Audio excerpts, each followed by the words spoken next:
Halo semuanya, selamat datang kembali di video saya. Nah, hari ini kita akan belajar mengenai superposisi gelombang. Apa sih itu superposisi? Jadi kalau sebelumnya saya selalu mengajarkan mengenai satu gelombang, ya kan? Gelombang yang merambat seperti ini.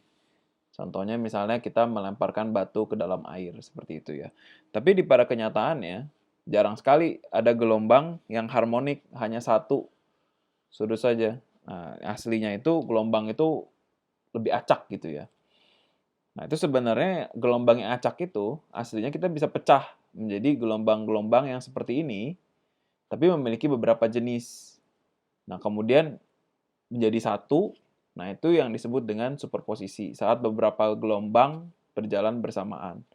Begitu.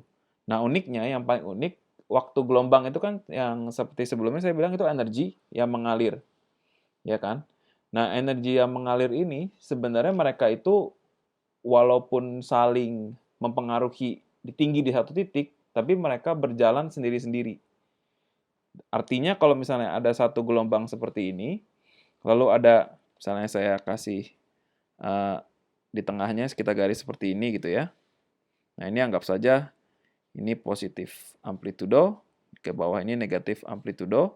Nah nanti ada gelombang kedua yang setelah kita pecah, itu misalnya ini di sini, nah dia mulainya di sini. Sebentar, kita garis seperti ini. Nah, ini mulainya bukan di sini, tapi dia kemudian mulai di sini. Seperti ini. Begitu. Jadi selalu ada jarak. Nah, untuk memudahkan perhitungan sekarang, kita anggaplah bahwa jarak dari puncak satu ke puncak yang lain, atau yang disebut dengan panjang gelombang, itu sama dari sini ke sini. Ini pun sama seperti itu ya. Tapi dia mulainya itu ada jarak. Nah, kita lihat di sini. Nah, ada jarak ini. Nah, jarak ini itu di fisika itu dikenal dengan nama psi, ya. Menurut saya seperti ini. Seperti ini. Oke, di mana tinggi ini untuk mempermudah penjelasan itu memiliki juga tinggi amplitudo yang sama gitu ya. Jadi ini adalah superposisi dari dua gelombang yang memiliki amplitudo dan panjang gelombang yang sama. Nah, ini kemudian cara menghitungnya gimana? Sebetulnya menghitungnya mudah saja. Kita anggap ini Y1, nah ini kita anggap Y2 gitu ya. Maka Y total itu adalah gabungan dari Y1 ditambah Y2. Nah, rumusnya apa? Kalau teman-teman ingat kemarin, Y1 itu adalah A, amplitudo, ya kan? Maksimumnya di sini. Cosinus, nah teman-teman kalau masih ingat, K dikali X dikurangin omega dikali T. Nah, ini saya tulis definisinya di sini ya. Nah, sepertinya amplitudo dan panjang gelombang saya tidak perlu tulis lagi ya. Nah, K ini adalah disebut dengan bilangan gelombang. Oke. Nah, bilangan gelombang ini dapat dihitung dengan menggunakan 2 dikali pi dibagi lambda. Seperti itu. Lalu omega itu sendiri adalah kecepatan sudut. Jadi kalau misalnya kita lihat di sini, nah ini kan theta. Tapi kalau misalnya kita lihat di sebelah sini, nah tetanya berubah, sudutnya berubah. Kita lihat di sebelah sini, dia sudutnya berubah lagi. Nah ini kecepatan dia berubah sudut ini, itu yang disebut dengan omega. Oke, kecepatan sudut. Nah ini bisa dihitung dengan menggunakan 2 pi dibagi period, dibagi waktu. Oke, jadi satu menggambarkan jarak, satu menggambarkan waktu.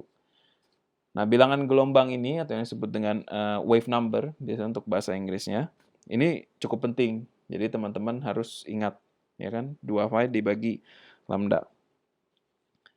Lalu yang sebelumnya juga seperti yang saya pernah jelaskan bahwa kadang-kadang kita menggambarkan ini sebagai A minus sinus, sinus, right?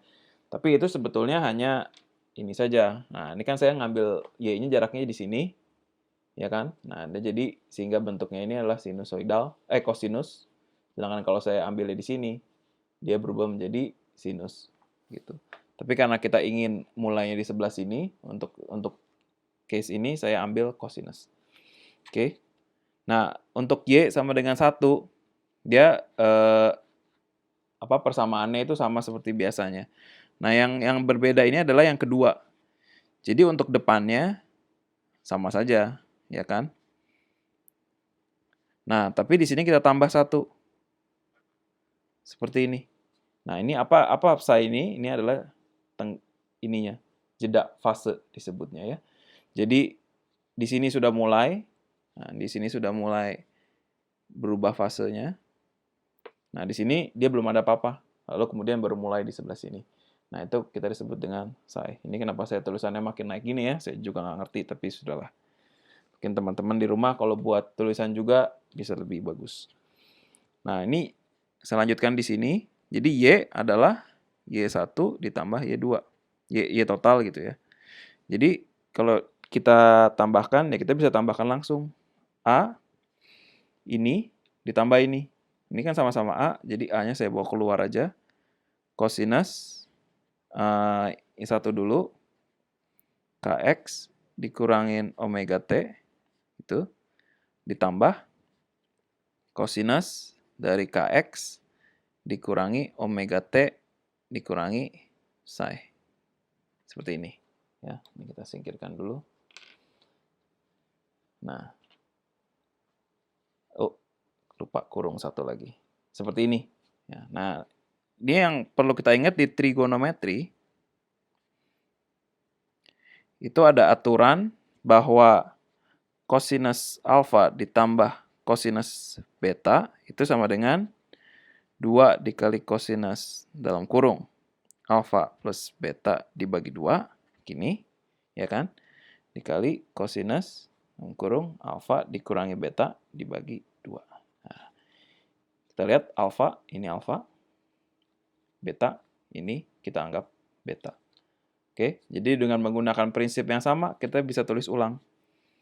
A dikali cosinus alfa plus beta, ini ditambah ini, dibagi 2. Nah, ini Kx ditambah Kx, 2Kx dibagi 2. Nah, ini Kx. Ya kan? Lalu dikurangin, ya ini negatif omega T ditambah negatif 2 omega T dibagi 2 omega T. Seperti ini. Lalu ditambah psi, negatif psi. Maka di sini negatif psi. Tapi ingat, dibagi 2. Nah, ini nggak ada 2-nya kan, yang lenteng ada 2, ini nggak ada 2, jadi seperti ini. Lalu cos yang kedua, alfa dikurangi beta kan, ini dikurang ini. Kx dikurang Kx, hilang. Nah, negatif omega T dikurangin, negatif omega T minus jadi positif, jadi ini negatif ditambah positif, hilang. Nah, tinggalnya sisa ini. Nah, ini negatif psi, negatif jadi positif. Maka ini adalah cosinus psi dibagi 2. Nah, seperti ini. Oke. Oh, lupa satu kurung lagi. Oh, sorry, saya lupa ada 2 di depannya ya, dari sini. 2 ke sini. Nah, kalau misalnya ini saya tulis ke depan, 2A. Nah, ini saya ubah dikit-dikit gitu ya. Nah, ini dirubah menjadi cosinus. Ini saya tukar ke depan, nah kalau kali-kali kan boleh kan. Nah, ini cosinus psi dibagi 2 dikali cosinus dalam kurung Kx dikurangin omega T dikurangin psi dibagi 2. Seperti ini. Nah, selanjutnya kita bisa lihat di sini. Nah, bagian ini kita bisa anggap sebagai, kalau misalnya ini kita asumsikan sebagai A aksen gitu ya, A apostrofi. Nah, maka ini sebenarnya menjadi A cosinus Kx dikurangin omega T, omega, kurangin psi dibagi 2. Nah, seperti itu. Jadi kalau teman-teman pernah melihat ini adalah, sudahlah.